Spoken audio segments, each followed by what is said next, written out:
Siz haqingizda 100 ta fakt. Ikkinchi qism. Qani ketdik. Miyangizda og'riqni his qiluvchi retseptorlar yo'q. Shuning uchun ham u og'riqni sezmaydi. Siz telefoningizni zaryadkaga qo'yib uxlagansiz. Ertalab zaryad olmagani uchun xafa bo'lgansiz. Sizning ham rasmga tushib, istoriya qo'yishni ovqat yeyishdan ustun ko'radigan tanishingiz bor. Siz bitta video ko'rib, keyin uxlayman deb tungi 3 gacha TikTokda qolib ketgansiz. Kimdir sizga like bosgan bo'lsa, detektivga aylanib, uni kim ekanligini topishga kirishib ketasiz. Siz yakshanba kuni ko'proq uxlayman deb reja qilasiz, ammo ertalabdan turib olasiz. Siz telefoningizni blokdan ochgansiz, lekin hech narsa qilmasdan yana yopib qo'ygansiz. Telefoningizda 50 ga yaqin programmalar bor, lekin ulardan 4 tasini ishlatasiz. Siz duch kelgan oynaga qarab, sochingizni to'g'rilashni yaxshi ko'rasiz. 5 daqiqa uxlayman deb ko'zlaringizni yumganingizda 2 soat vaqt o'tib ketgan. Siz o'rtacha kuniga 94 marta telefoningizni tekshirasiz. Sizning ham tinimsiz videolar tashlaydigan tanishingiz bor. Siz tanishingizni ko'chada ko'rib qolgansiz, lekin telefonga qaragandek bo'lib o'tib ketgansiz. Siz telefoningizdagi kerakmas programmalarni o'chirib yubormagansiz. Notanish raqamdan telefon bo'lsa, raqamini Telegramdan tekshirib, keyin javob berasiz. Kimdir sizni podpiskasidan chiqarib yuborsa, uni juda yomon ko'rib qolasiz. Siz ovozli xabar yuborgansiz, lekin uni qayta eshitib ko'rib, ovozingizdan uyalgansiz. Siz uzoq matn yozib, uni yuborishdan oldin qayta o'ylab ko'rib, shunchaki qisqa javob bergansiz. Notanish raqamdan telefon kelsa, birdan jiddiy javob berishga harakat qilasiz. Instagram storiesingizni faqat bir inson ko'rganini bilish uchun tekshirasiz. Do'stingizga kelib qoldim deb aytgansiz.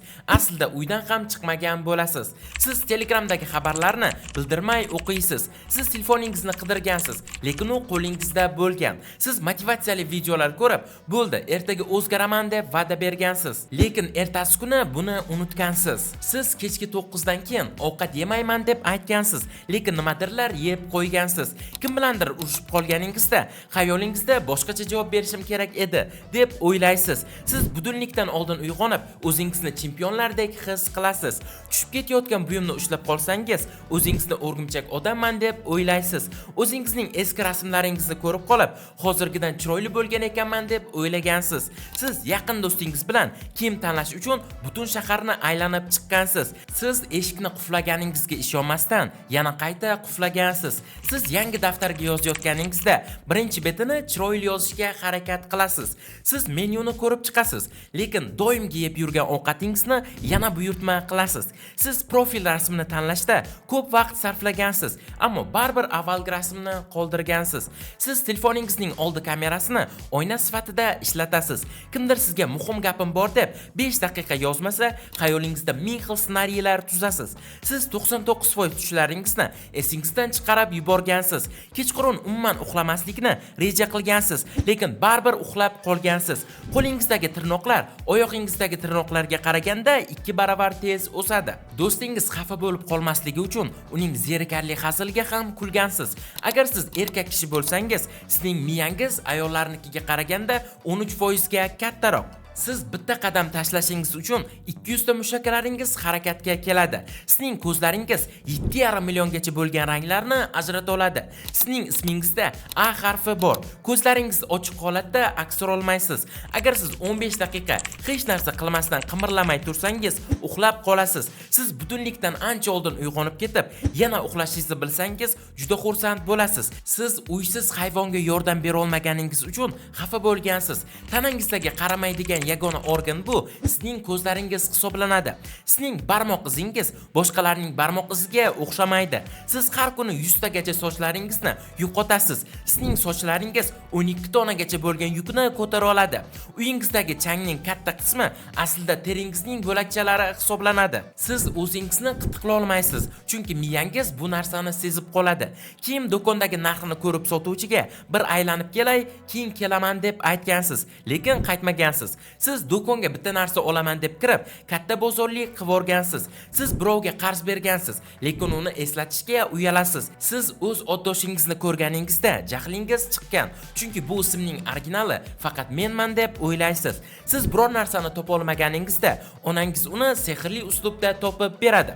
Do'kondan hech narsa olmaganingizda, o'g'ri deb o'ylamasliklari uchun tabiiy yurishga harakat qilgansiz. Siz uyingizda hech kim bo'lmaganida baland ovozda qo'shiq kuylagansiz. qolgansiz. Siz kino ko'rish uchun chipslar sotib olib, lekin kino boshlanishidan oldin ularni yeb qo'ygansiz. Siz do'stingizdan 5 daqiqa erta kelib qolsangiz, 1 soatdan beri kutyapman deb aldaysiz. Siz uzun marketdan nimadirlar sotib olishingizdan oldin birinchi kommentariyalarni ko'rib chiqasiz. Sartarosh sochingizni dabdala qilgan bo'lsa ham, unga yaxshi chiqibdi deb aytgansiz. Siz muhim imtihon oldidan umuman uxlolmay chiqqansiz. Sizning ham hech bo'lmaganda yoshlikda bitta laqabingiz bo'lgan. Siz qo'rqinchli kino ko'rib, kechqurun ko'chaga chiqolmagansiz.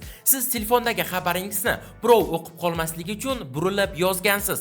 Siz yangi kiyim kiyganingizda hamma menga qarayapti deb o'ylagansiz. Onangiz magazinga borib telefon qil deb aytgan, lekin borib telefon qilsangiz javob olmagansiz. Siz past ovozda gapirganingizda hamma eshitib qolgan va uyalib qolgansiz. Siz eski chatlaringizni topib olib, o'zingizdan uyalib ketgansiz. Siz hech bo'lmaganda bir marta kal bo'lgansiz.